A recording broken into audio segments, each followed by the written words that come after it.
think we wouldn't? Sarah nodded decisively. In these past few weeks, yes, quite frequently. Harry Sullivan grinned, thinking to himself that Sarah had excellent reasons for her recent doubts. He doubted his own chance of survival quite a few times since first meeting the Doctor. It had all started with that terrifying business of the giant robot. Harry Sullivan, newly appointed medical officer to the United Nations Intelligence Task Force, UNIT for short, had been given the job of looking after that organization's scientific advisor, who was in fact the Doctor, recently recovered from some mysterious illness, which had left him, it appeared, a changed man.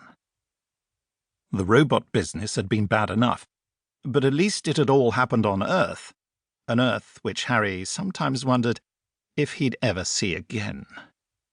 Rashly following the Doctor and Sarah into what looked like an old-fashioned police box, Harry had found himself whipped away from Earth and thrown into a series of horrifying adventures in time and space.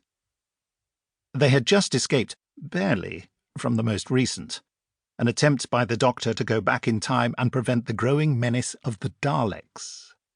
On this occasion they had travelled not in the police box, the Doctor's TARDIS, but by means of a time bracelet provided by the Doctor's mysterious superiors, the Time Lords. Now that same bracelet had brought them back to the space station, scene of an earlier adventure, where they were supposed to pick up the TARDIS and go home. Harry looked round the empty control room. I say, Doctor, the TARDIS isn't here. The Doctor sighed. I was wondering when you'd notice that. Sarah stared at him accusingly. Something's gone wrong, hasn't it? The Doctor held up his wrist, adorned with a heavy, elaborately decorated bracelet. There's really nothing that could go wrong with the time bracelet. He shook the bracelet, holding it close to his ear. Apart from a molecular short circuit, he added sadly. All right, Doctor, said Sarah. Tell us the worst. Where is the TARDIS? The Doctor rubbed his fingers through his tangled curls. Well, he began hopefully, I think there's been a little temporal displacement, you see. We've arrived too early, and the TARDIS just hasn't got here yet. The Doctor beamed, as if this solved everything. Sarah wasn't satisfied. How early are we? Oh, about 1,000 years or so. The Doctor looked carefully at the equipment in the control room. In this era, the space station's doing the kind of job it was originally meant for, a beacon to guide and service space freighters. So we've got to hang about here for 1,000 years or so, waiting for the TARDIS to turn up? No, of course not, Sarah. The TARDIS will be drifting towards us through time, and as soon as the Time Lords realize what's happened, they'll hurry it up for us. The Doctor slipped the time bracelet from his wrist, shook it again, and tossed it casually onto a nearby control console. Harry looked at him in astonishment. Don't you want it anymore?